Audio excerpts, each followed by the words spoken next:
What's good? How y'all doing this evening? Welcome back to another episode of Don's Favorite here on Forever I Love Atlanta Sports Podcast. It's your boy the Don here with my co-host Tyrone. What's good, man?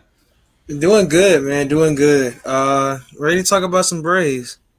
Yes, talk about the Braves indeed. Look, we pretty much halfway point to the end of the season. All Star break is over, and we here to talk about these draft picks that they picked up in the draft a few days ago. So we brought on a special guest, Matt. How you doing, man? I don't want to butcher your last name. Is it Macuso? Is it Mancuso. Macuso? See, I was close. You're good, man. All right, let everybody know who you are and where they can find you and what you do.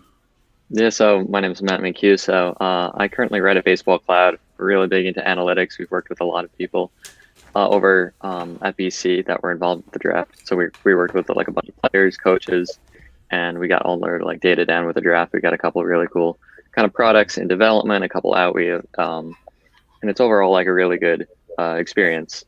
Again, big on the analytics. The data tells the story, and that's kind of what we're trying to help out. I'm over at Twitter at Matty Cuso, so Mattycuso, combination of my first name and last name, and that's where I put all of my stuff. Oh, okay. Thank you for coming on, man. We really appreciate it. Of course. Thanks for having me, guys. All right. If you're new to the channel, you already know what to do. Hit that subscribe button, hit that like button, share this content out of Atlanta Sports Fanatics, and hit us up in the comment section. As always, come holler at your hometown sports podcast. So, let's go ahead and start talking about the draft. Now, first round pick, Ryan Cuskett. He has a big, powerful arm, right-handed pitcher with a very good curveball. His fastball velocity has been high as 101 miles per hour. This came from the Braves scouting director Dana Brown when he asked about the pick. He made some adjustments to his arm action to get in the zone a little more. Now he had some walks in the past, and we feel like he's trending in the right direction. So we were excited. They was excited to get him. Anytime you can get a guy like that at 24 in the country that can touch one on one, you know it's exciting. He's a big physical competitor. He with a really good makeup. He pretty much said when he I think got drafted he want to start. Now we know how um, the MLB draft is. Some of these players they go to the minor leagues, right away for a year or two, and they prove themselves there, and then they get called up. What's your thoughts on this pick? I mean, I like Cusack. He had a true like 80 grade fastball. Like that fastball was legit. It's dominant, as you were saying, touches like 100. I think his high was 102 in terms of like the TrackMan era. I think it's the highest fastball or the fastest fastball ever recorded. So props to him for that. The curveball too has been doing a lot better this year. So there's actually like belief that he'll be a starting pitcher at the next level, which is kind of what the Braves kind of drafted. It's a really like solid curveball, very promising. He has a changeup, which is thrown, not an overwhelming amount of time, but he says it's work. He says he's working on it, and he spent the 6 weeks after Wake Forest's season ended to really improve it. Same with the slider. So overall, that's a really nice pairing of his fastball, curveball, and the Braves really hope that he can, add a third pitch, add a fourth pitch, and become like a legit starting pitcher. Because if so, the ceiling's the limit for the kid. All right.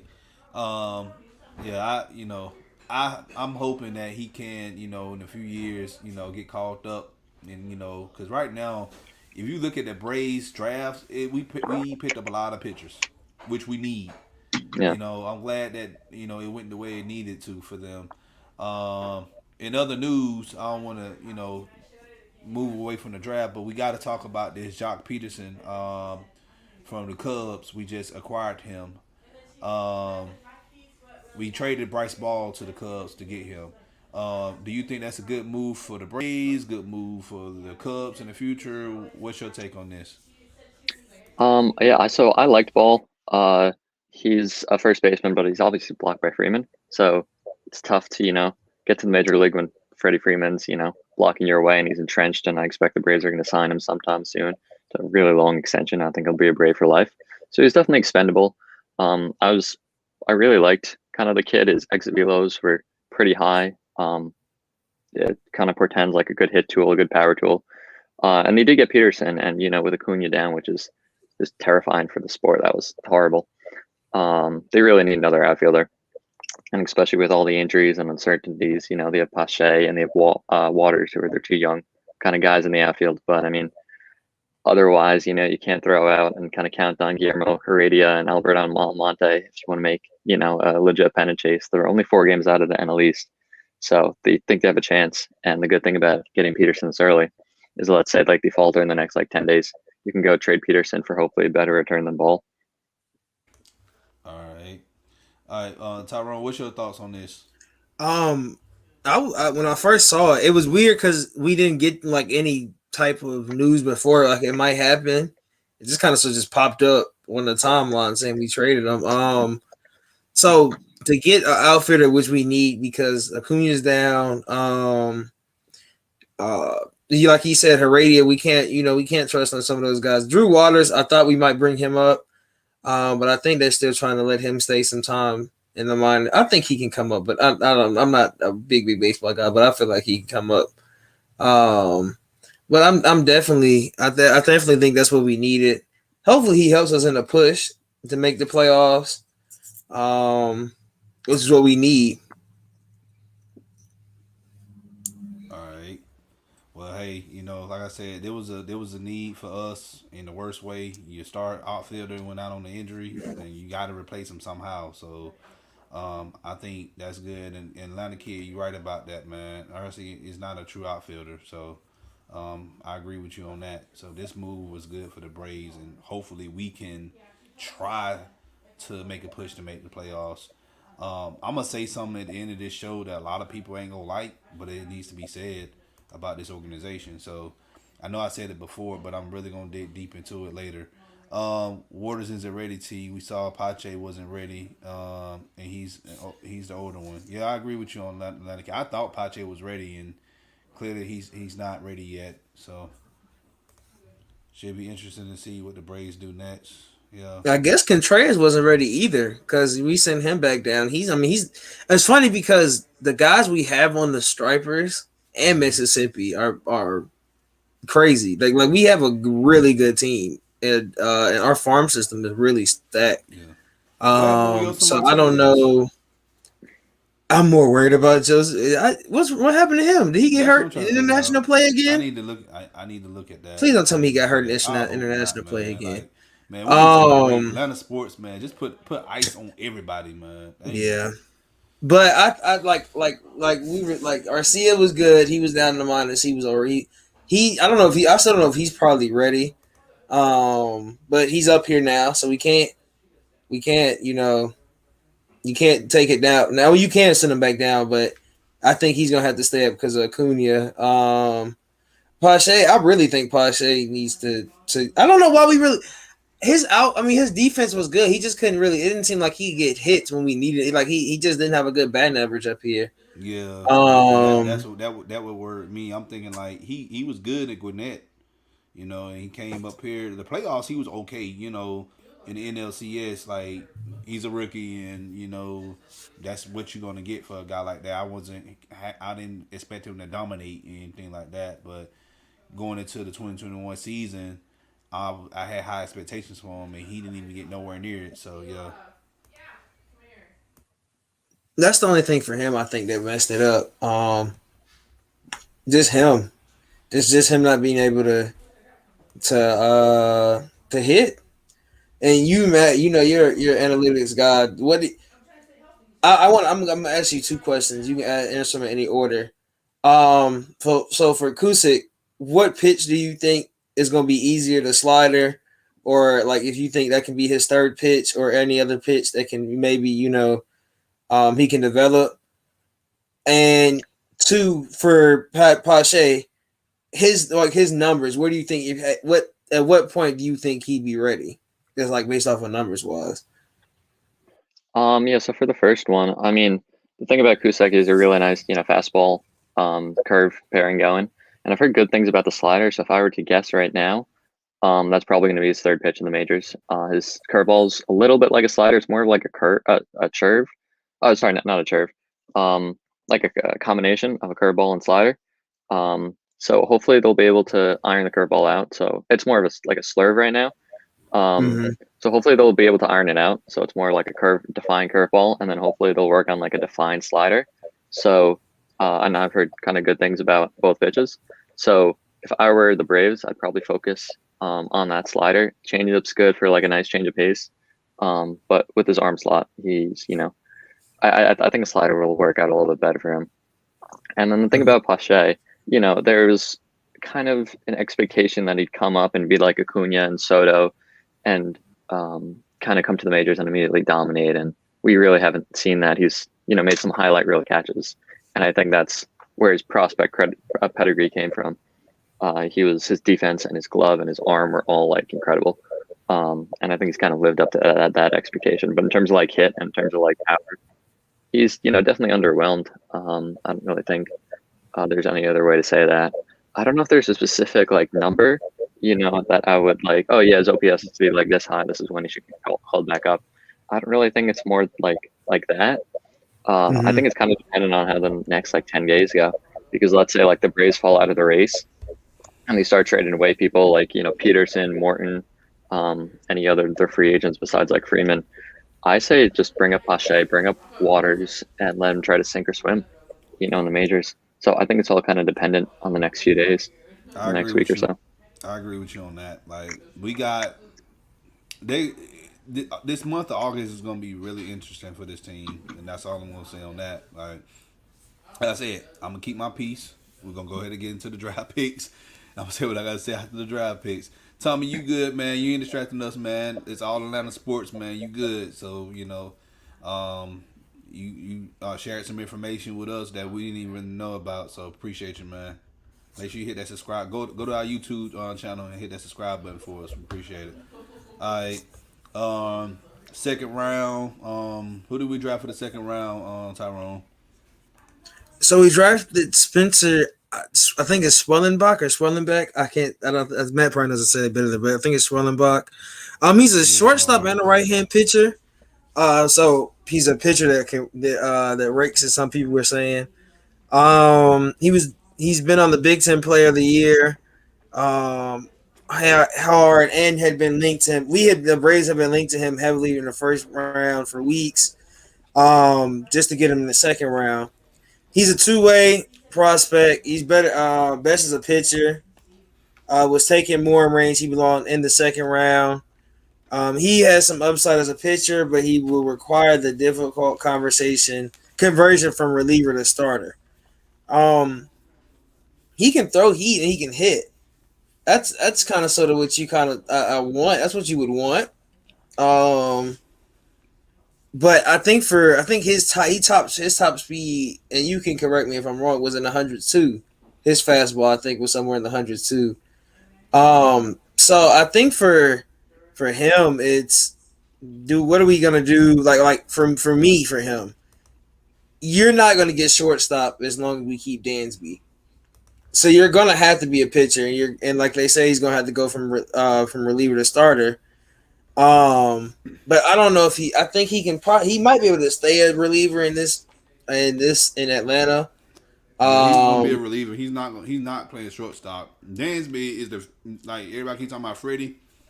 Like Freddie, Dansby, and Acuna. Those three players. They should retire or Brave. yes, really. The all three of those are the main three. I think retire as Braves. But for him, I think he's gonna have to pitch for us. I think that's this, and he can hit. So, do you think in a role where this is gonna be a weirder question? Say the DH comes back, um, in the NL like we did for the COVID year. Can he fill a DH role, or do you think he just comes in as a pitcher that can hit? Well, I think kind of the main thing is it's kind of too early to be worrying where he's going to be at the major league level. I mean, he's probably at least 3 to 4 years away. He's still pretty raw, both as a hitter and a pitcher. That fastball that you're mentioning, that's a pretty like legit offering. But I think the Braves are going to build him up as a starter. That's their current plan. To try to see what he can do on the mound because I think he has more promise there. Worst comes to worst, he can always switch and Rick Ankiel it, and go back as a hitter. And I think he both has promise there. You know, the Braves kind of took like a race approach here, and they really went after their two-way guy. As you were saying, the Braves were pretty heavily linked to him during their first round, and I thought they were actually going to get him with their first round pick, but they went the Cusack route, and he was there for their second round, which I think was a really nice get for them. I think it's definitely going to be patience, especially with someone who's divided his time between pitching and hitting.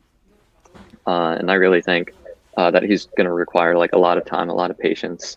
I'm not sure if I believe the Braves are going to try him out as a pitcher first, and I'm kind of looking forward to that. And hopefully he can do a little bit better than their other top prospects at pitching at starters, because they haven't had such a great history with that. But I think it's good that they loaded up on pitching, and I really like this pick. Don, you got anything?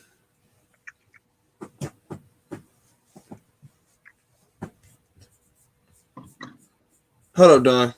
You're on mute, bud. I got you. I got it. I'm good. Appreciate it. Thank you. So, I watched some of the College World Series, the tournament, and he played good.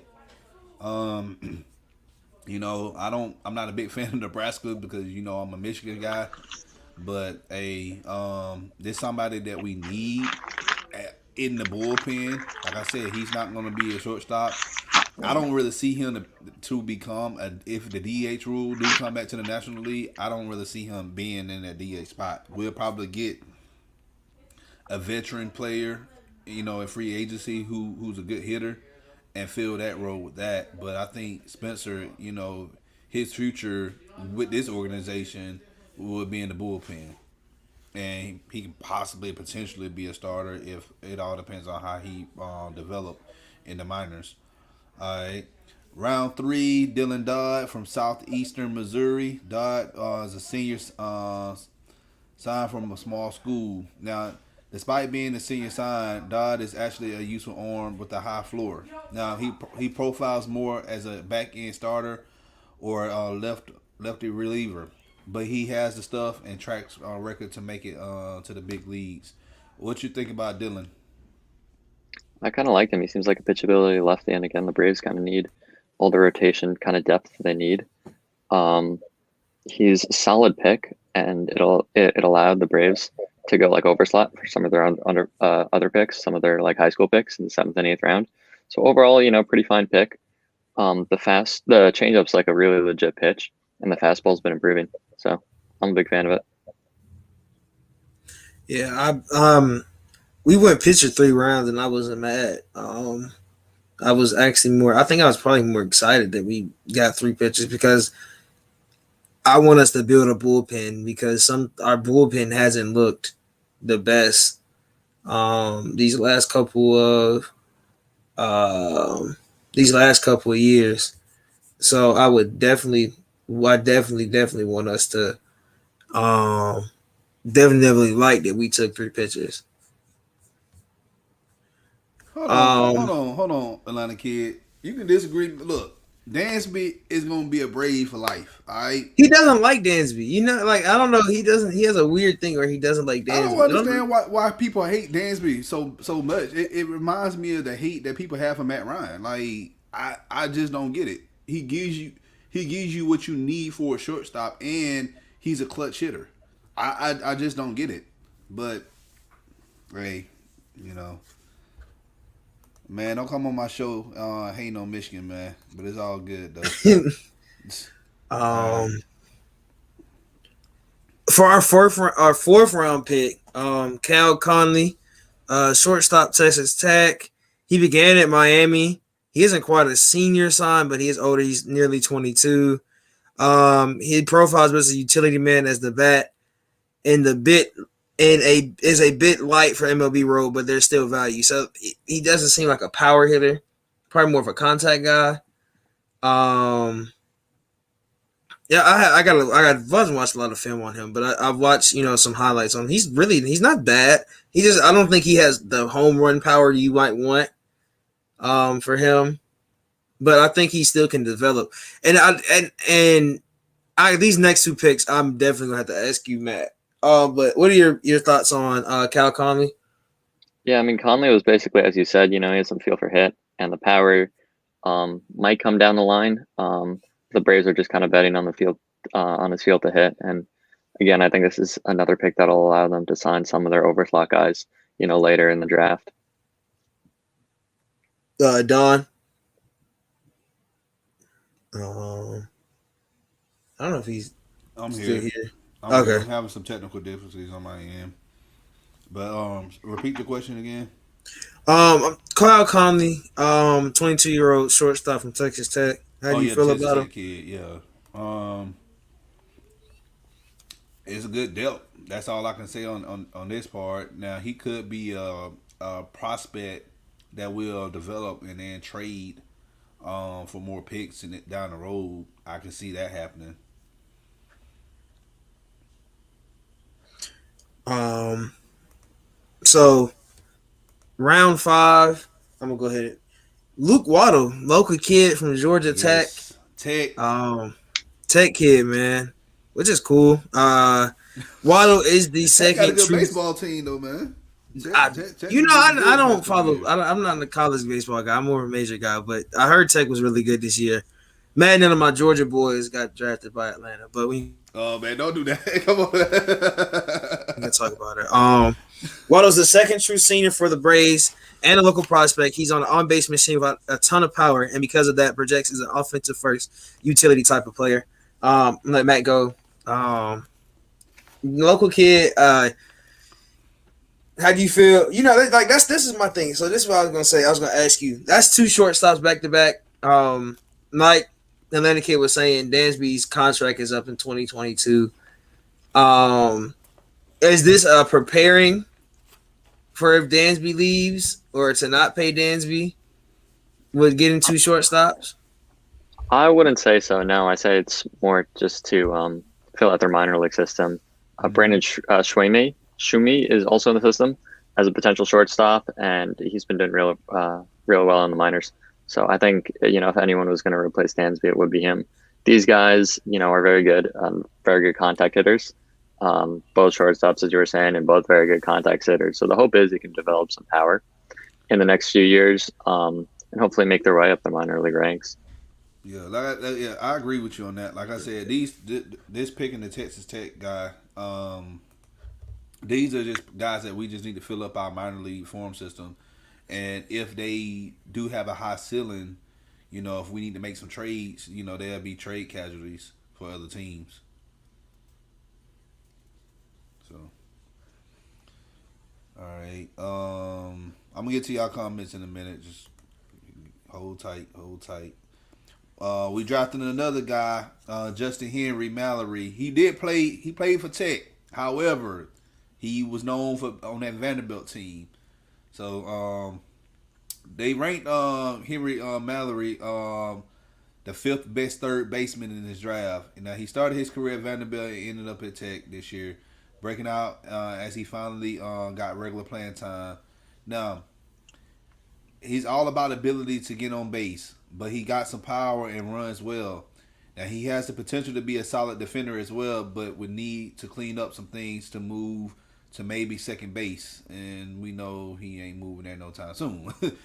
There are some questions about the hit tool, but he should help make up for with on his base abilities. What's your thoughts about him, Matt?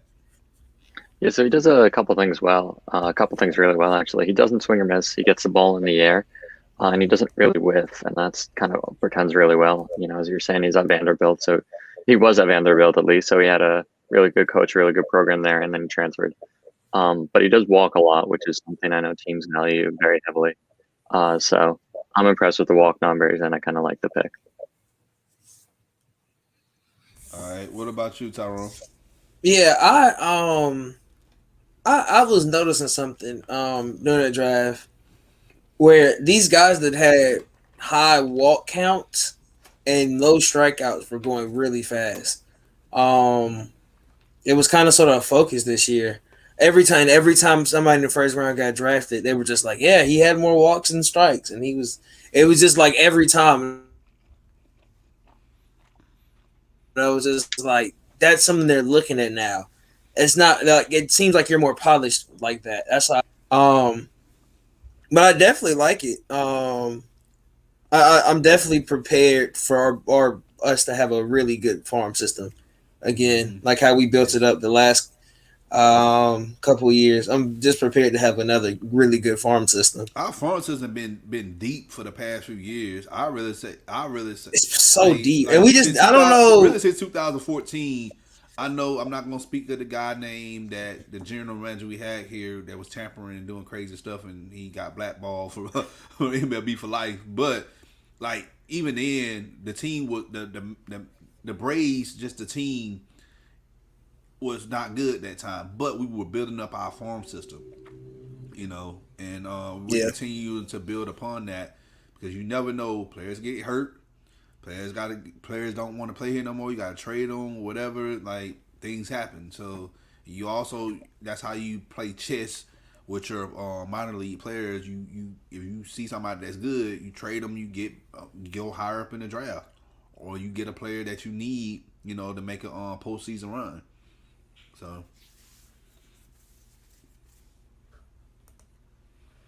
all Yeah, the right. pitching depth in particular has been really good. You've had a lot of kind of, I know they don't provide too much value, but a lot of fifth starters come out of the minors.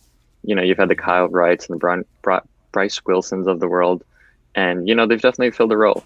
Even though it's not as high as some people might hope, they've definitely filled the role on the team. Yeah, I agree. All right. um, so our seventh, round seven was AJ Smith Shawver, right hand pitcher from Texas. He's a very interesting prospect. He's a two sport athlete, but he's a two-way player with real power as a hitter. He's going in the mid 90s with the potential for a plus breaking ball. The gains from dropping, hitting, and football are also in play. So yeah, so he's a two-way player and he's a two athlete player. So he might, if he goes deep into football, he might not want to play baseball. So, and then we've seen that a couple times with Kyler Murray, Russell Wilson, those guys. How do you feel about him, Matt? How do you feel about? Do you think he's going to be a more of a? I don't know what his other position is. Do you think he'll play that, or you think he'll be a pitcher if he stays in the majors? I think he'll be a pitcher. He's part of the Braves draft strategy to actually go under slot on some college guys, and then go over slot on some of their later picks, including this guy, the next their eighth rounder, and then also their 11th rounder, who they just signed above slot. But overall, seems like a solid project for the player development program. The fastball has promise, and that's kind of what you're looking for That's real nice. in the draft, especially as you get to later rounds. You're looking for guys that have a lot of potential, and this guy kind of fulfills that role. Yeah, I like the pick as well. Just a very development of any player that you draft out of high school. You expect them to develop.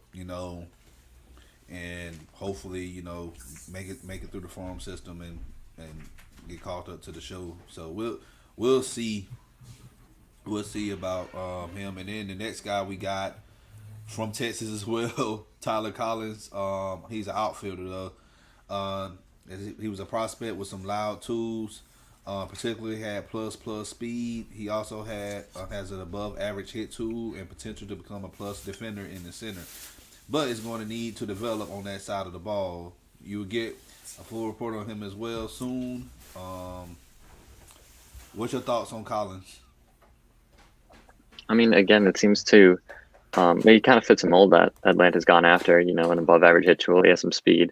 The bat control seems pretty solid. So, again, overall, again, there's some promise there that he'll be able to kind of contribute. And the speed and the hit tool, the speed and the hit tool are kind of the two kind of calling calls here. So, a Hey, solid Atlanta project. kid, Hopefully, he signs with the Braves. Atlanta kid. I thought you was out of town. I will send you the link now, man. Say less. I'll bring you to the show. I thought you was out of town. Give me a second. Um. Okay, so we're gonna go round nine. Liam McGill from Bryant. Another senior sign pick. Powerful hitting catcher from the Northeast. It's a great makeup for the ninth round. They said he probably won't stick behind the plate very long, but the bat makes him least worth watching. So what that sounds like is that he got the power, but he just is he not that fast of a catcher, or is he just not a catcher? And he just doesn't isn't a good catcher in general. No, he seems to be a solid catcher. For you, Matt, I'm sorry. you can go ahead. Oh yeah, seems to be a solid catcher. Again, another solid pick, another senior sign, and I think it's just part of the strategy overall by the Braves to get the overslot guys that they really desire. And as you were saying, he's a senior sign, but there's hope that he'll be able, to kind of make his way up the minor league ranks.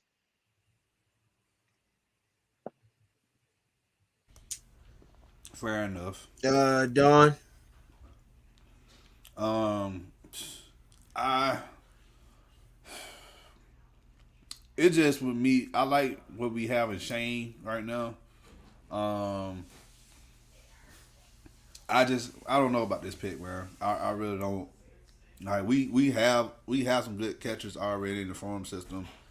I don't like. I think he. I'm not saying he's going to be a lifer in the minors, but um, I just don't know, man. I don't know. I read the report on this kid, and I'm like, you know, it's it's just like catchers are like diamonds in the rough. All right, and we all know this. Am I right or wrong, Matt, about this? Yeah, no, you're very right. Although Yeah, I will say it bodes well. He led the nation in batting average and on base, so certainly bodes well. Again, it's another high on base offensive, player that the Braves kind of bet on. That seems to be their theme this draft. yeah. But I would say we already got some good catchers already in our farm system, and like it just, I get it. You want depth just in case, but I just hope he does go to another organization that they probably can call him up and he can play.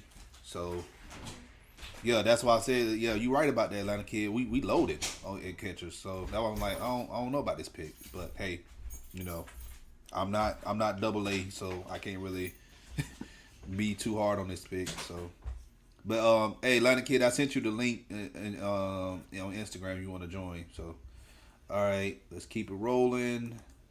Um, 10th round pick, Dylan Spain from Hawaii.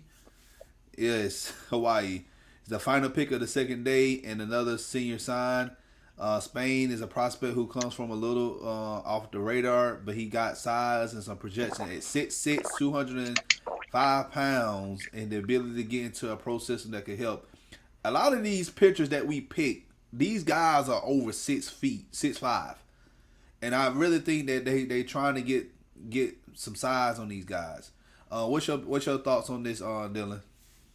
I'm sorry. What's your thoughts on this, Matt? On Dylan? So yeah, Dylan seems like a fine pick, 95 to 97 miles per hour, and he throws like a slider. That's more like a cutter, really. He's a pop up guy, and it seems to be a nice solid project. Anyone who throws 97 with like a promising slider isn't a bad flyer to take in the 10th round. TJ? Yeah. He's huge. He's a big guy. It's weird. I think pitchers have gotten taller since I think I've started watching baseball. They just seem to get bigger and taller. I guess it helps with velocity, the arm strength. So I think for 6'6", 205, I can't think of anybody as a pitcher that big. Maybe and the only person I can think of that big is Aaron Judge. That's the only person I can think of being that size of a human being playing baseball. So, But Judge ain't even a pitcher though. That's the thing. yeah, that's the thing for him is that he's a pitcher. That's why I'm like, that's a tall. Hopefully, I mean, I think he'll pan out. That's what I think. I feel like he's gonna be in another one of the guys that is in the minors for a little bit. Well, going into round 11, we took a left-hand pitcher, Adam Shoemaker from Canada. This is my guy He right here. This was a steal.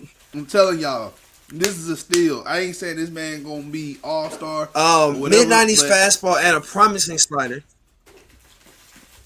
Like a good news, actually, Um, the Braves he's, actually signed he's him. oh, he did. The yup, Braves signed him, yeah. yup. We signed him before we signed like we signed like I think the first 6 picks, and then we signed him. Like so, like seventh, Um, eighth, and ninth and 10th picks. Those haven't even been signed yet. oh wow. So he's another 6'6", 205 guy, another big guy. They say he's plenty of upside as an overslot prospect. So he's got to be he's probably one of the better guys we got, and he's round 11, so and he's a high school kid, so he has a lot of time to develop. Which is really gonna be, which is good. I think that's what he's a mid-90s. He's gonna cut, so he's already throwing heat. He just needs a little bit more probably development in my eyes. I think the problem with why he fell so low is because the origin of the country he's in. He's in Canada, and that's probably why. But if he was in America, he probably would have been round 4 or 5, round that range. So They were Matt, saying Ian Anderson. If you remember, I don't know. Matt probably can speak on this. When Ian Anderson came out of high school, well, he didn't come out of high school, but when he was pitching in high school, and they were talking about how his arm, he doesn't pitch that much up north, because they don't have long baseball seasons. So for him, he's probably got a very fresh arm. He'll pitch more down here. He'll have to get used to the heat, but that is going to be good for him. I think I like that. I like the North. I like I like the guys from up north because I think their baseball season are like here. Like we can play baseball in December down here if we really wanted to, because you'll get a day where it's still pretty warm enough to play outside baseball. we be starting baseball. But up there, we be starting baseball practice like before Christmas, and like baseball starts down here in like December, and you getting ready to start. You getting ready to play by February, so it's February, March, yeah, because school ends in May, and you have a full season starts in March, so they start practice in December. So it's like you really had to get used to it. But up there, it's snow. They got to worry about weather and everything. So for you, Matt, how do you see Adam Shoemaker? How do you think he makes an impact on this team? Yeah, I mean, again, it was a really solid pick. The Braves went overslot on him. They signed him for 300,000, more than slot value. So they got him for I think 400, about $500,000, just under $500,000. But yeah, he seems to be a really good guy. Good point. Saying he hasn't pitched much in the Northeast, so he should, plenty of stress-free arms, plenty of stress-free innings on his arm. And overall, like a really solid pick. This is probably one of my favorites, if not my favorite pick for the Braves for day 3. Yeah. Day 3 was, I mean, going through 20, I'm just like, yeah. So, yeah, out of all, and yeah, I'm looking at we have a, I don't know if you guys know baseball, Talking Chop. He's the only one, except the other guys that are signed. So, yeah, it's really nice. He's one of the first ones we've signed. So, I'll go ahead and do round 12. Andrew Hoffman, the right-hand pitcher from Indiana. So we went kind of sort of, we didn't do the Angels and go all 20 as pitchers, but we got enough pitchers in here. Angels, they organization is shambles right now. They need everything. You have two of the best baseball players in baseball, though. Well, one's hurt, but still, But the thing is, their farm system is just not good at all. They don't know how to develop nobody down there. Yeah, they got Trout. I get that, but like they and this is why Social didn't get returned a year or two ago. So that's why. Yeah. But I don't understand why we keep getting these. If they go draft in the Big Ten, I get it. But at least get some Michigan guys. Golly. We get guys from Illinois, Nebraska. Like, come on, man. Like, Michigan had a good baseball team. We was in the Final Four a couple of years ago. We got 2 Georgia Tech players on the team, and I'm a Georgia fan. So, it just doesn't. I'd rather have Georgia guys. But Andrew Hoffman represents a rare team, a pitcher from a 4-year college with a bit of projection still remaining. Had a solid career with 2020 was his best season so far. He looks like a back end starter or most likely a useful reliever. They said the Braves obviously like something they saw in the mid '90s fastball and solid change, especially after putting together a solid performance in the MLB Draft League. So Yep. mid '90s fastball. We went too hard pitching, too very big arm pitchers, and then the rest seems like more of a developmental guys coming in at the later rounds. But I think he can pan out as a reliever. From what I kind of saw his stats, and I think he'd be more of a reliever. He can start. I think he can, but I think he's more of a reliever. What do you think, Matt? I mean, yeah, you kind of touched upon everything. He has a quality, 4-pitch mix that he can kind of throw anything at any count. The fastball is pretty solid. It's in the low 90s. And then slider and the curveball slider and the changeup are his other really solid picks, really solid pitches. So, I'm interested to see how he's going to do in the minors with those 4 picks. King, we already talked about the trade already, man. You late like FEMA was to Katrina, man. Anyway. That's a funny one. Yeah, I got punchlines for days. So we're getting into day 3. We're all the way in day 3, Blake. I don't know if you have to. Let me do something, but yeah, we're in day 3 now. Going into pick round 13. What's up, King? I do 13. Okay. Adam Zabowski, St. John from St. John Fitcher, another catcher. He's a large player from a small school, being drafted for power in his bat. He put up crazy numbers, but did it against weaker competition. So there's likely to be a learning curve as he sees whether or not he can do it against better pro arms. So go ahead and say what you got to say about this pick, Matt. I mean, yeah, it's another guy, Division III guy, but posted some insane numbers. He almost hit for the triple crown, in Division III. So overall, like a fine pick. They bet on the bat, and they're hoping it can follow him up the minor league level. Blake, you got anything? I'm still trying to find the list of the guys, so you have to give me a second. Send me your email. Yeah. All right. But Zabrowski, he's a catcher. Like you said, he can hit for a triple crown, at any point. So I mean, he hit a triple, almost hit John in D3.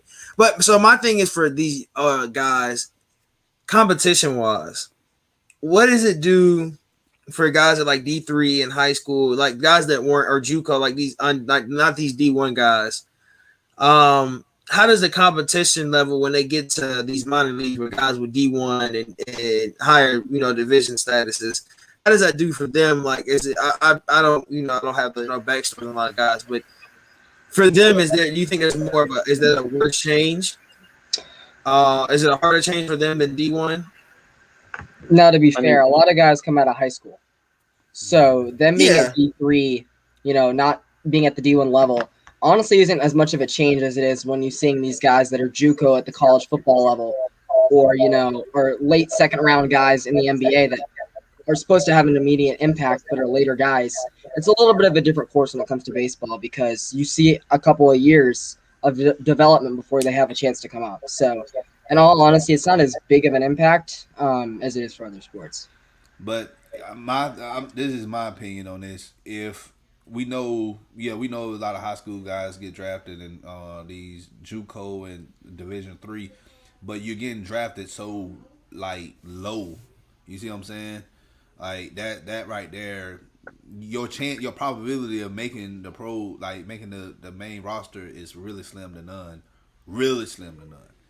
So, Yeah, that's the thing about baseball. There's so many guys that are taken like in the first round that don't even pan out. That's it's different with football, basketball, all those other sports. all the other guys taken in the early rounds usually kind of make it. And baseball, like anything can happen to anyone. Someone can not do well, and then their career, unfortunately. In their 20 round draft, it's not a bad idea to take a flyer with someone with big numbers in D3 and kind of see how they'll do down the line. Yeah, King, there's 20 rounds in the MLB draft. Yeah, you got and there used to be more. Yeah, there used to be 40 more than that, but they had to cut it back some. But there's 20 rounds, and the reason with that because you got so many like levels. You got single A, double A, triple A, and then you got the main team. So you got to fill out those roster spots. So. You got high A, you got low A, you got the spring and fall leagues, and then you also got to bring into account that a lot of these guys lost some development from the COVID year, so that goes into the account of losing rounds. So they're just gonna have to just keep stacking up depth, and it's unfortunate that there might not be as many diamonds in the rough as there has been over the course of history. But MLB's lost some money, and it's unfortunate to see these guys lose their opportunities to go to the pros. But stuff happens. You also got the complex where just teams can put future draft picks or put their draft picks in, and just kind of see how they'll develop there before signing into the level. That's where Jason Dominguez of the Yankees, that's where he was for the first couple months, and then he just got assigned to low A after the futures game. Right. It's like y'all are saying, it's sad to see some of these guys not getting their opportunity this year. I would, and for me, I would rather see the guys who can get their opportunity, but like Blake was saying, it's a business, so you lose money, you got to find ways to get money back. So it's hard. I feel like a lot of guys, is there a way for them to still trying to sort of get back into the draft maybe, or is there just this their 1 year? This is from Matt or Blake. One of you guys that know baseball. Is there any way they can get into like another draft, or is it just this year? There is if they're within age eligibility, but there's always the chance that A, you use development, or B, there's a guy that's just better than you, and they're the guy that are fresher, and over the course of not just MLB but over different sports leagues, things have gone from immediate impact, drafting at 21, 22, 23 to now wanting potential. So some of the times when you lose out on an opportunity, whether you go to college or a pandemic happens and you lose your opportunity, you're one to go get drafted. Sometimes it hurts you for the rest of your life. So yeah, because you got to think about it. Like you lose a year eligibility, like your stock is going down.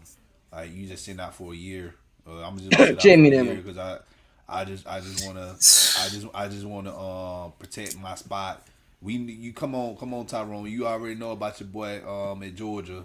That sat out last year. No, let's not bring up Jamie. No. I knew it was gonna start. I'm gonna talk about it. I knew you were gonna mention him. I'm gonna talk about it. Yep, I'm sure am, because this boy swore he was gonna be a day 2 pick. He wouldn't even pick to the third day. So my thing with him, I said this very lightly. I really feel like it was his agent that messed him up. You make him sit out a year because, and it was weird because it was like, why are you sitting out this year? And we were okay. Everybody was going to do it good. So I'm not mad at him. But he messed him up, and I knew he was going to mess him up when he said he wasn't going to play because he didn't have enough film. Now let's be honest. He acts like leaving the Georgia quarterback core and sitting out for a year helps his draft stock. The dude knew he knew what he was doing. Be honest. He had a better chance of starting this year. We had JT and letting JT heal the whole year.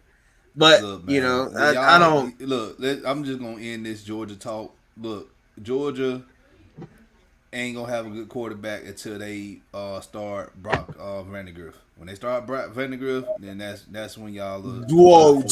Do not disrespect JT Daniels like that. I just please do not disrespect JT Daniels like that. Well, we're going to. So I'm just letting you know. I like JT Daniels. He's a good quarterback, but he ain't got nothing on Brock. Brock Vandagriff, that's the future. Of course, Brock Vandagriff is going to be is the future of Georgia. We all know that. We prepared for that, but we not gonna let JT go away with not him being. He's JT Daniels will have a better career than Jake Fromm did in 1 year. Oh yeah, I agree with you on that. Fromm was trash. Automatically. I don't think there's no other way he won't. Yeah, Fromm was trash. All right, let's get back to the draft. Caleb Durbin from Washington University, shortstop. He's one of the most interesting prospects drafted by the Braves. Washington University is a small school in the Midwest. We're not talking about the UW in Seattle, you guys. We're talking about Washington University. So there's going to be a learning curve for him as well. However, his feel for hitting led him to put up some crazy stat lines of 2 strikeouts in the 190 plate appearances this spring. And he's a solid athlete and can really be an asset with the glove. But in addition to the jump in competition, there are some questions about his future power. What's your thoughts on that, Matt? I mean, yeah, you basically summed it up. He posted like insane numbers. Again, he's another guy just like the catcher they previously drafted, where he just posts like insane numbers. But there's some questions on how it'll turn out in the major league and the minor league level. But hopefully for him, we'll be able to take his numbers and just try to replicate them through every level. Yeah. All right, Blake. What's your thoughts on him? I like him. I like we like they're all like everybody. He's gonna have to. It's gonna take him some time. But that's what you have a farm for, is to take time and get players to develop and see what they have for you. Now if he comes out and turns into a star, then he comes out and turns into a star. Which we all hope. That's what you hope when you take somebody. I mean, he's low, but I think you still want him to turn into something where he's still a good player on your team, no matter what level. All right. Round 15. They're not saying, bro. Okay, King. Okay, King. Yeah. Yeah, I got you. Christian Robinson is outfielder from Stanford next month. So go ahead. I got my first show. Probably next Saturday. I think I'm gonna do it. Christian Robinson has been around for what seems like years, but he's still only 21. The Stanford outfielder, interesting power and speed combination with defensive value. There's a question of much what he will hit and has plenty of swing and miss in his game. It was a good sign that he made some progress in that area in 2021, but it's still something to work on. If he can't hit enough, he is still this late. Oh, if he can hit enough, he's still this late. So going into so for you, Matt, I don't know if you know his, you have his stats or anything pulled up, but he we were just talking about earlier, the guys that don't strike out a lot compared to the guys that walk a lot. That's what you want.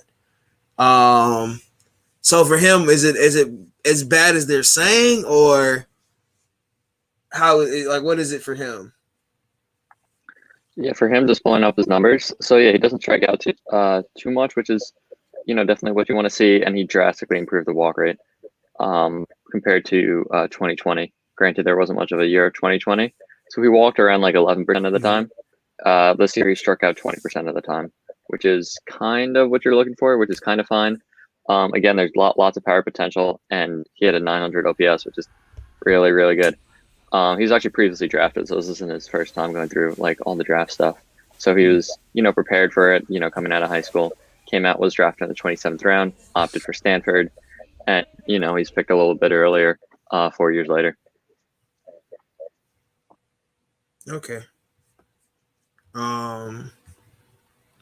Yeah, that's kind of anything for you, Blake or Dawn.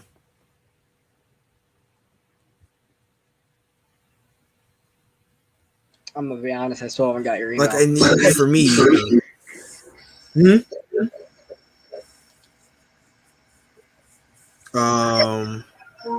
Let's go to round. I'll go to round 16. Chris, I don't know. Is it England? Left-hand pitcher. The Texas from JUCO. He's an undersized lefty out of California. Oh, hold up, y'all. My fault.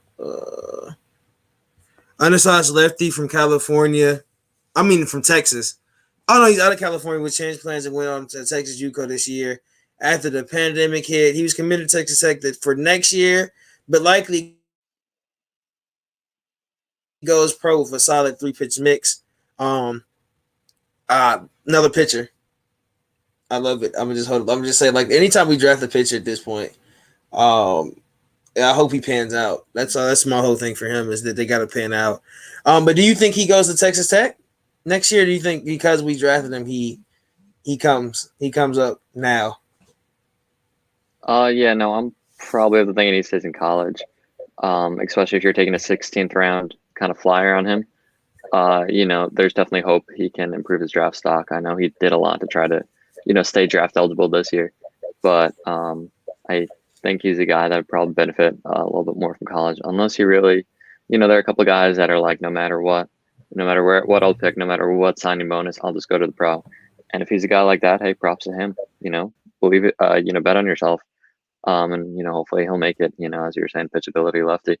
Um, but there are other guys who kind of realize, it's a 16th round and, they might go back to school and improve their draft stock a bit. Yeah, I think there's a couple guys here, in these next couple of picks. Well, I don't think not 17, but from 16, I think our 16 pick and our 20 pick, I think they go back. I think they go play in college. Because I think when they got picked at, I don't think they want to, you have to bet on yourself. You're probably going to go lower A and have to work all the way up. Where if you might, go to college, you can maybe go higher in the next couple of years. Don or Blake, do y'all have anything about him?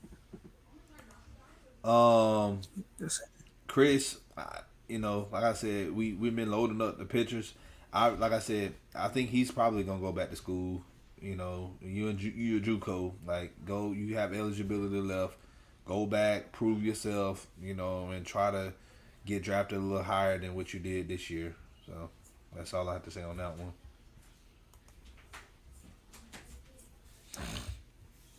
Now I did see something You that got the anything, Braves Blake? plan on it. Yeah, I do see something. I saw something from I think it was Tomahawk Daily. They said that the Braves intend to inside 19 of their 20 draft picks. So I do believe that there is going to be a guy or two that does plan on going back to college for another year. But I don't expect it to be many, especially as we already covered. There's less rounds than there once was, especially maybe when they're in high school. So I think that the Braves will probably go with at least 18 of these guys in uniform in spring training next year. But it just will remain to be seen because still a lot of time between now and then. So depends on free agency, depends on development of the guys as of now. So.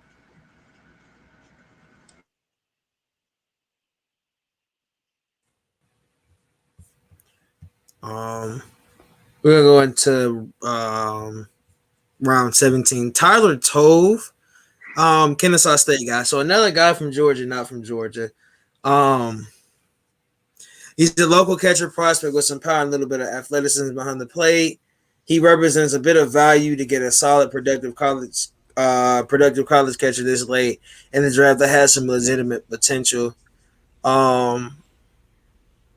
So Matt, this is Kennesaw another State catcher. Kennesaw State, They had a their good team baseball this year. program, yeah, their baseball program was all right this year. So this is a good pick for the Braves. A local guy. I know that we been loading up on pitchers and catchers, so that's the bread and butter of this draft for the Braves. So that's good. Now we can't say they've all panned out though. No. The Goharas, the Whistlers, the Lucas Sims of the world, the Matt Whistlers. Soroka hopefully not is in that list soon to be. So I think Soroka got a little bit of time. Well, I don't think we can ever expect him to be an ace again. That's a different It's story. It's going to be tough. Yeah, Yeah. that might be a show I coming up. think I get to do some baseball, but yeah, Soroka's an interesting case. I think, and this is gonna. I know you're probably gonna call me crazy, but I think if Ian comes out and beats Ian, who we know he can be, I think he might be able to be our ace. Because That's not crazy. I think that's probably our closest. That's who I would want us to be our ace. I think. I want Ian to take Soroka's spot. He's I got to think work they on can his third flip flop in pitch. rotation. He's got a Yeah, good four seam. He's yeah, got a that's good change. He's got to work on that third pitch to bring himself to the next level. I think him being able to hide behind Max Fried last year, and I guess Morton this year, has definitely helped him to a degree. But T, I'll give you your respect on that. That's not a crazy opinion by any means. yeah. Because I don't think Yeah, I agree with you guys. Morton's only here for like he got like a 1 year deal or something like that. So Morton, if we gone next year, I think he'll I think retire. that's who we. I think that's who we have to really. Yeah. I want Ian. I want Ian. Like for us as a fan base, we really want Soroka to be the ace again, but I don't think Soroka can be ace again with like what he's got, what happened, and for it to happen like twice, for him to get injured twice, really hurt him Yeah, more than Ian, it I helped, say really and truly. Ian Um, is the guy. I think either Ian is the guy or Freed. But more like I really feel like Ian is going to be the ace. So And you also got to it's remember just something. Soroka had shoulder problems as well. So Mm-hmm. not only the Achilles, but he's got yeah, other issues. Yeah, I'm a big fan I of hated that he Yanoa. got hurt. So. Yeah, I like as well. Well, he was on my fantasy team until he pulled, that action. So Yeah. But yeah, no, that's a really nice top three for the Braves, and they have more kind of promise in the minor league system. Muller shown pretty well during his first major league trial. yeah, Yeah, he major league did. trial. So hopefully he can come back up and keep on doing what he's doing. Couple people like projected him for the bullpen, but hopefully he can stay in the starting rotation, be like a fourth, fifth starter behind those guys because that's a really solid top three. Yeah. All right. The other thing I want is Tukey. I want Tukey to be healthy. And Tukey's been going crazy in AAA. His AAA numbers have been ridiculous. I just Um, hope that he can keep that same energy if he get called back up. That's the thing. now the unfair thing about Tukey is that it's honestly his time to be a starter is probably passed by him. Within the Braves hoping to get Soroka back within who knows how long. It looks like he'll be back later this year. Freed's looking to get back on track. You got Kyle Wright, Bryce Wilson, a couple of guys, Ian Anderson, that are all in the mix of him. And with his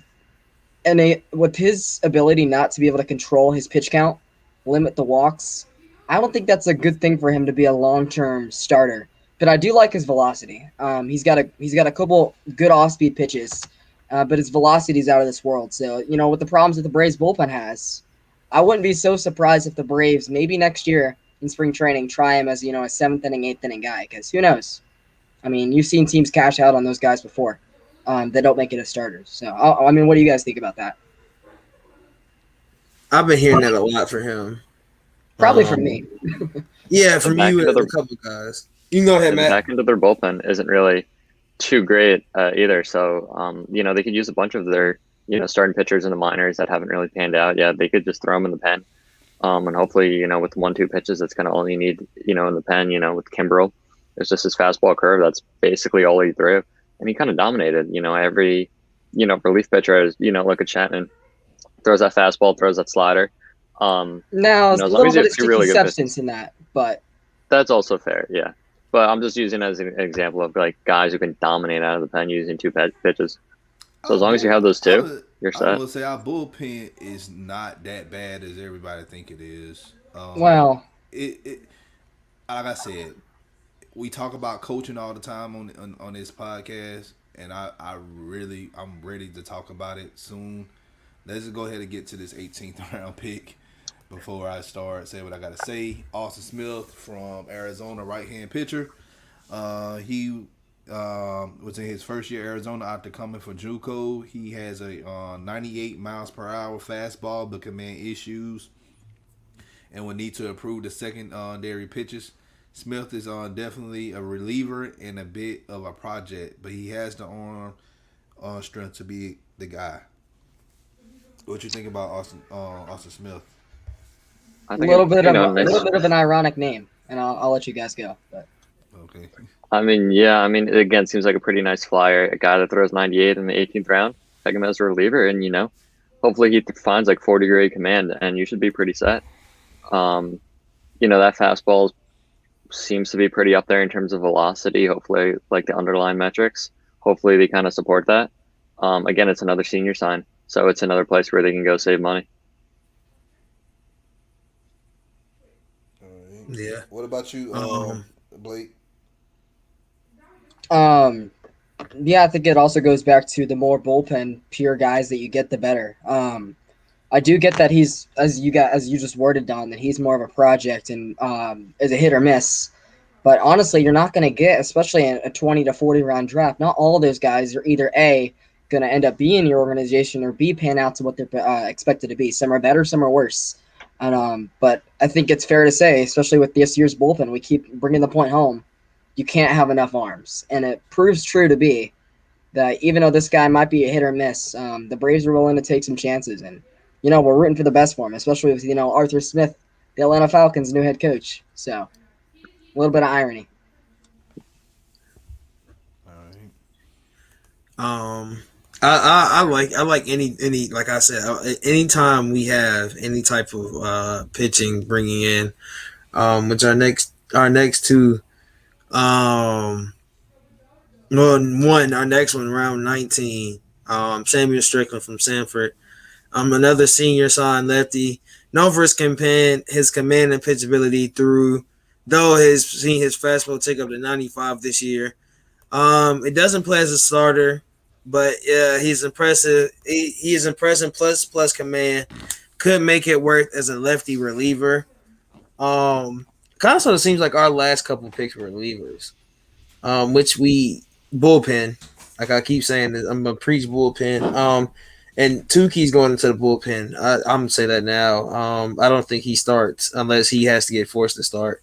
Unless we have if we have a bullpen game, that's when Tukey will start. That's when I think I'll see him start if we haven't had a bullpen game. What's good, Wallace? What's good, Nick? Thank y'all for joining the show. What's going up, guys? But yeah, those are the two guys I really think. Those are our lefty. Now going into this is the guy I like, but he's probably gonna go play for Florida. Round 20, Ty Evans. Legit top 5 round prospect with the commitment to Florida, and his ability to sign as a major is a question mark. Should he sign a full? Evans was a well-rounded player with potentially plus power, good athleticism, some defensive value in the corner, but some hit tool questions. But we don't know if I think he goes to Florida. I don't think he comes up. Because he's not bad. I think he just wants to go. If you go to college, I feel like he gets some time, some more development, help his hitting. Yeah, Florida always had a good baseball team. Yeah, I mean you can't blame him. Get a good adjustment. Yep. That's such the ugliest two colors ever combined. I think they had 3 guys in the top 100 drafted this year. What'd you say, Matt? I think Florida had 3 guys drafted in the top 100 this year. Yeah. Had a good program. South Carolina.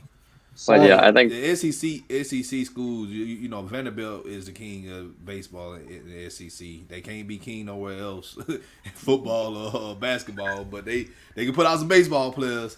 But South Carolina, and then you got Florida and Arkansas. LSU's up there. LSU and Arkansas, they got good baseball squads too. So, and there's usually another team that's in there every year. Like Mississippi State was pretty good this year. Last year, Georgia had an okay team. So there's usually the 4 or 5 big dogs. I'm talking about consistent. Yeah, for the past decade. Yeah, Georgia's base. We aren't consistent. Our girls are. I will say our softball team is one of the best softball teams in America. But we might as well be good at something, right, T? And our baseball team isn't bad. It's just I think we just can't be consistent. I don't know what it is. I'll have to go in and watch it, but we're just not consistent enough for me. Hopefully we can turn it around in a couple years. So Matt, before we leave, I gotta ask you this question. All right, what's your thoughts on Brian Snitk? I mean, I think he's a fine manager. He seems to be very old school. I think he's good. I think there's a lot to a manager's job that we don't see in terms of like rallying guys, clubhouse management. And I think it's kind of tough to judge a manager from the outside, without factoring that stuff in. His in-game moves are, fine. Maybe could use some improvement. And the Braves seem to be, big fans of him. Especially there's probably a bunch of like clubhouse stuff that we don't know about. I know it's an unpopular opinion, but I don't think Yeah, he's too bad. I'm not a fan of Brian Snett. I feel like yes, he's a Bobby Cox disciple. We everybody love Bobby Cox down here, Of course. in Braves country. I get it. I grew up, in the 80s, 90s. I saw it all, Mhm. all the divisional titles, the 5 pennant wins, the one World Series in 95. I seen it all. But I feel like that we still holding on to it.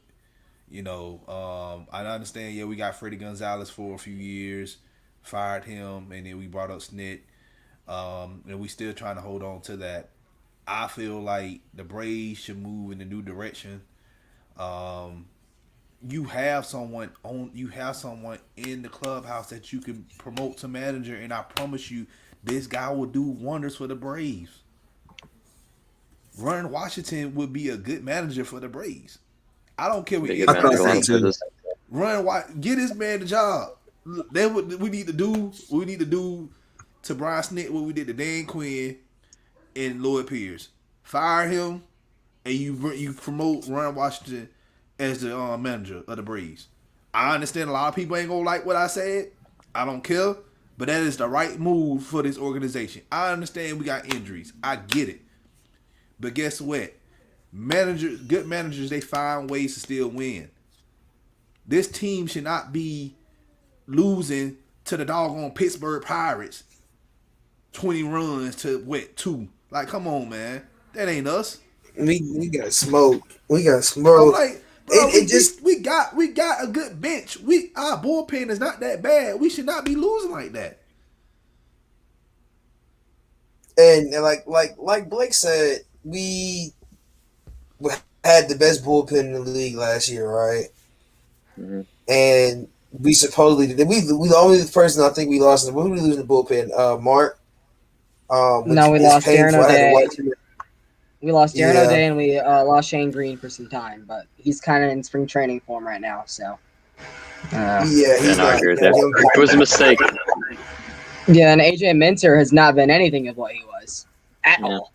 The man gave up 3 runs, 3 earned runs last year. 3 runs, 2 of them earned last year. Has over a 5 ERA this year. At least to say that's middle of the pack of the bullpen. So It for was a Brian mistake not to. Snitker, go ahead. Sorry, it was a mistake not to sign Shane Green earlier, in my opinion.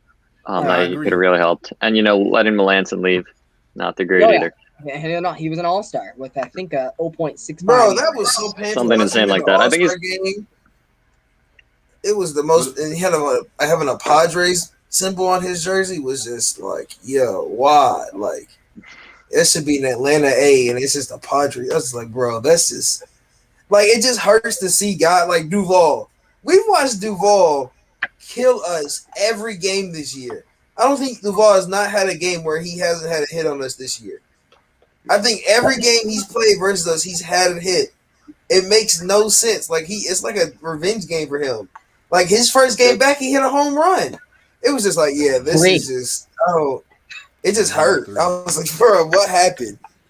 Dude has a revenge tour going. You know the saying, man. It's the most Atlanta thing that can happen.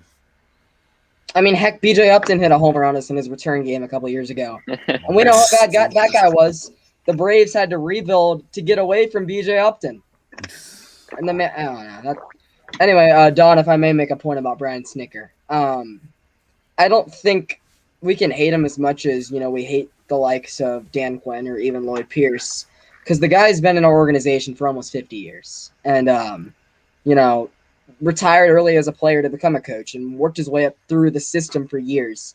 Was a third base coach, with Terry Pendleton back in the Freddie Gonzalez and Brian Snitker, Bobby Cox days. So you can't hate the guy. But for him to treat this bullpen as bad as it is on a nightly basis of a rebuilding team boils my blood.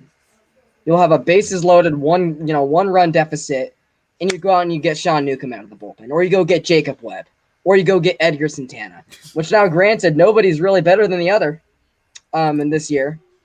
But I mean, just little things like that cost you ball games. Exactly. And where the team is right now, 44 and 45, hasn't spent a single day over 500. You can't keep causing yourself those little damages. We win a game and then we lose a game the next day. Like we're never gonna get over 500. Like I mean, and then you look at how the roster is used as well, which I know not all of it's on him. A lot of it's AA's doing, but the Braves bench wasn't as depth wise as we thought it'd be going into the year. They went with the hot bats of Adrianza and Pablo Sandoval, who were raking in spring training. The guys are hitting around 200 now. I think Panda's under it. Johan Camargo has 0 hits at the major league level this year. They cut Jake Lamb.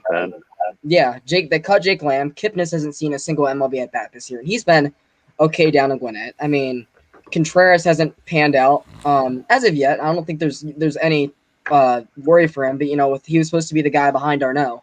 I mean, as Don said, I get there's injuries, but at the end of the day, this team has got some issues, and I wouldn't be surprised if the Braves keep underperforming throughout this year if Snicker's gone. As sad as it is to say, the window is now, and you can't let that slip, especially with how tight this division is. Anyway, I'll shut up. They just gave him a contract extension, so I think this year might be more of a retool year if they don't do well in the next couple days. They might just kind of retool, prepare for next year because they have a really good core. I do think they're going to sign Freeman though, and I think he's going to Freeman, Acuna, Albies, Swanson, those starting pitchers. I think it bodes well for their future. It's just so hard, man, to see this team. We was 3-1 in the NLCS last year. We was 1 game away from making it back to the World Series in 21 years. All right, and we just let the Dodgers come back, win it, go to the World Series, and host the Commissioner's Trophy down Sunset Boulevard in Los Angeles. Like that right there. Right after the Lakers as well. Yeah, and the Lakers right after the Lakers. That made it worse. And the Lakers won, and we just seen the same thing happen to our Hawks. Like, man, to be fair, the Falcons lost to the champions back-to-back years as well. So, yeah. It just felt I think the Braves one hurt more because that was like the main sport at the time. Let's think about it. There weren't a lot of sports going on around baseball season. Falcons were 1-5. Yeah, we had just fired. We had just fired Dan Quinn. 2020 was just already in the trash can, but every team in the city wasn't doing well. All right, Hawks, we were still trying to figure ourselves out. The Falcons, like the poor coaching and just horrible management by Thomas Dimitrov. Atlanta United, Yosef Martinez, he went out with an injury for the season, and we fired Frank DeBoer. So that season was a watch for United. And then here we had the Braves were playing real great baseball last year during the pandemic, and that happened in the NLCS. So hey. But hopefully that was our like hope. That was like our hope for the city. It was like, man, we're in COVID, but at least we can be able to celebrate the Braves winning the World Series. And, man, I'm telling you, man, that's how I was feeling, man. And that was going to bring us out of the depression of being in quarantine. Everybody was like, we gonna have a champion in Atlanta, and then get the game. We would have beat the Rays. 5. It was just those last 3 games just hurt. I think it's safe to say as well. Atlanta would have beat the Rays. I don't think it would have been. We would have spanked the Rays. No. It would have been easy. It wouldn't have been easy, but the Dodgers beat them in 6. I expected the Braves probably would have. We would have beat them in 5. They would have got to win. They would have got to win the 2 off. They would have got to win the 2 off us. They would have got to win. It would have been a game 5, game 6. They would have got. Now their playoff pitching staff would have given us some problems. Now, granted, the Braves faced aces all year last year by the names of Scherzer, Cole, Strasburg, DeGrom, Noah. They faced John Means once in Baltimore. They faced. I think they got to miss out on Chris Sale because of his Tommy John. But I mean, at the end of the day, the Braves just any pitcher to them was another pitcher.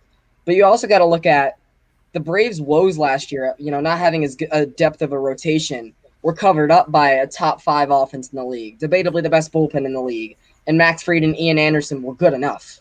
You look at the core compared to that this year, and there's multiple problems. Bench depth isn't as good as it once was. You have injuries all over your opening day starting lineup. The bullpen has been atrocious. So, I mean, it's not. I don't think you can say that was. The problem with the Braves in the NLCS is after game 4, the bats went cold because that was carrying us was the offense. The bats Yep. went cold. We wasn't hitting nothing, and And 7 days straight, the Dodgers, how good of a hitters they are, they figured us out. yeah. I mean, it's unfortunate to say because the ALCS had days off. The World Series had days off. Why in the world? I don't know. I could go all day about that. Yeah, well, just all right. Well, hey Matt, appreciate you coming on, man. One more time, let everybody know where they can find you. Yeah, appreciate having me on, guys. Again, my name is Matt Mancuso. I'm all at Twitter, at MATTYCUSO, Matty Cuso. Thanks for having me on, guys. Pleasure talking to you, boys. Appreciate it. Thank you. All right. All right.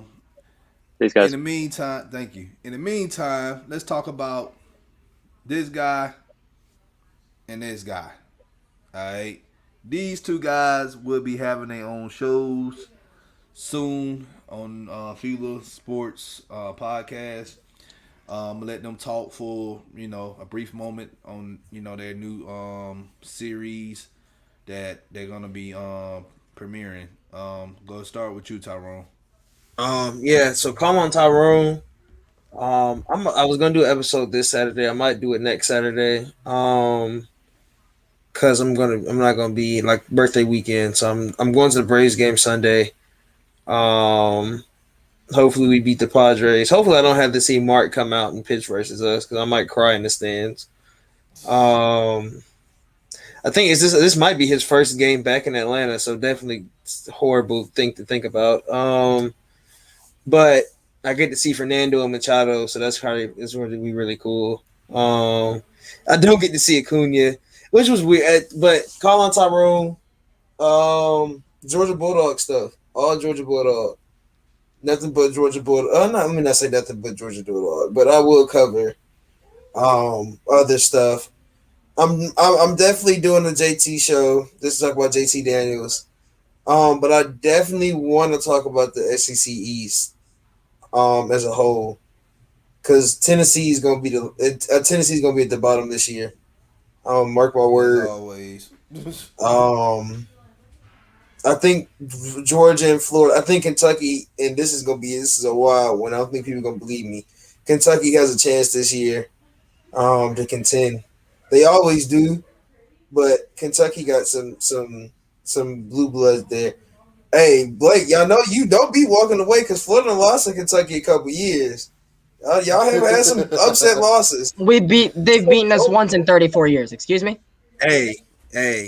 I think no.